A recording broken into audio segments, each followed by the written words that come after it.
রাতের বেলা সুরমা খালা বলল, আমি তোমার সাথে ঘুমামো। আসলে কল্লোল গিয়েছে অফিসের কাজে ট্যুরে।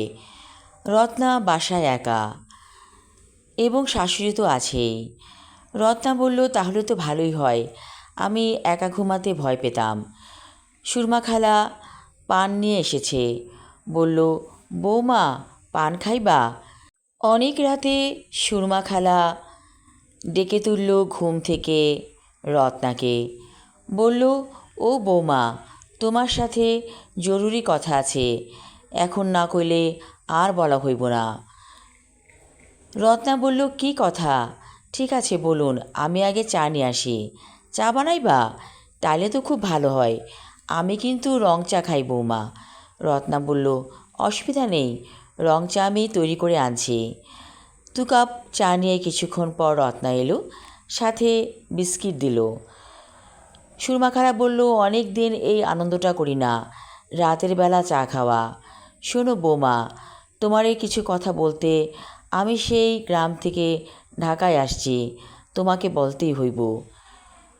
রত্না অবাক হয়ে বলল, কি কথা, এত জরুরি? তুমি কি জানো বৌমা, কল্লোলের আগে একটা সংসার ছিল? এই কথা শুনে চমকে উঠে রত্না বলল, কই, আমি তো কিছু জানি না। সুরমা খালা বলল, জানবা কেমনে, ওইটা একটা ইতিহাস, তোমারে আমার কইতে হইব, নাইলে তোমার বড় রকমের বিপদ হইতে পারে। রত্না বলল, খালা, এ কথা শোনার পর আমার আর কিছু ভালো লাগছে না। কেন আপনি এ কথা আমাকে বললেন? কেন বৌমা, তোমারে জানতে হইব না তোমার স্বামী একজন খুনি? কি বললেন আপনি? আমার স্বামী খুনি মানে? তুমি কি জানো? কিছু জানো না। তোমার স্বামী তোমার সতীনকে খুন করছিল। এই কথা শোনার পর রত্নার মাথাটা ঝিমঝিম করে ওঠে। ভাবতে থাকে, এই মহিলা কি সত্যি বলছে নাকি মিথ্যা বলছে। কল্লোলকে তো কোনোদিন এমন মনে হয়নি, নাকি কল্লোল ওর সাথে সবসময় অভিনয় করে যাচ্ছে। রত্না বলল, সুরমা খালা, আপনি বলতে থাকেন, আমি শুনতে চাই, সব কিছু আমি জানতে চাই। সুরমা খালা বলতে লাগলো, কল্লোলের সাথে পরিচয় ওই মহিলার রাঙামাটিতে। কল্লোল যখন রাঙামাটিতে ট্যুরে গেছিল, তখনই পছন্দ করে তাকে এবং বিয়ে করে নিয়ে আসে। সেই বিয়ে কেউ মানে নাই, অর্থাৎ তোমার শ্বশুর শাশুড়ি।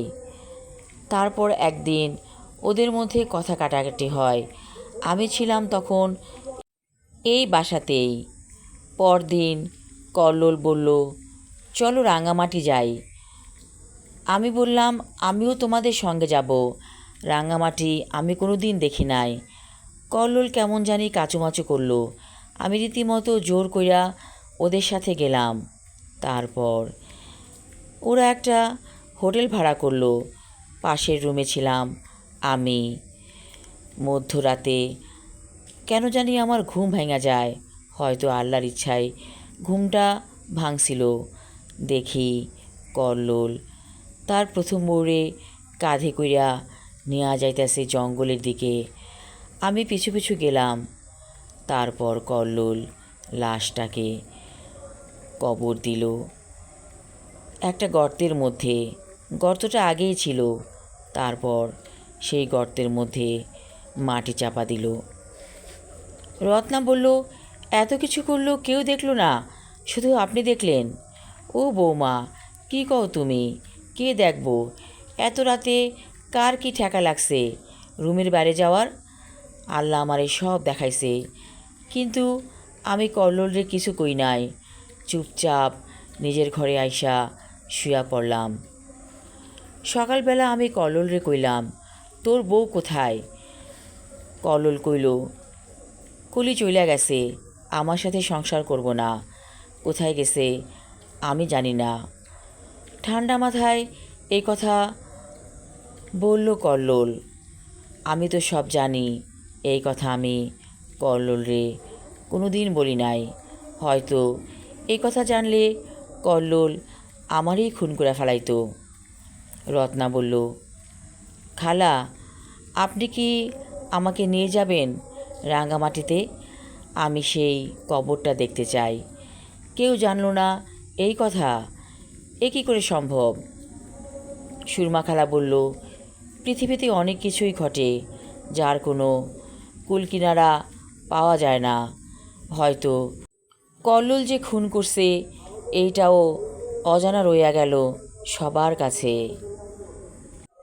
ও আরেকটা কথা, সেই দিন রাতে অনেক বৃষ্টি ছিল, যার কারণে লাশটাকে চাপা দিতে কোনোই বেগ পাইতে হয় নাই কল্লোলকে। রত্না বলল, আমি কি করে এ লোকে সংসার করব? আমার তো চলে যেতে হবে।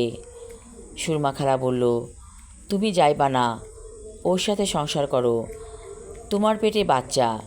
কি বলেন? আমার পেটে বাচ্চা আমি জানি না, আপনি জানেন? সুরমা খালা বলল, আমি স্বপ্নে দেখছি তোমার পেটে বাচ্চা, তোমার একটা ছেলেবাবু হইব। তুমি এই সংসার থেকে যাইও না। কল্লোল একটা ভুল করছে।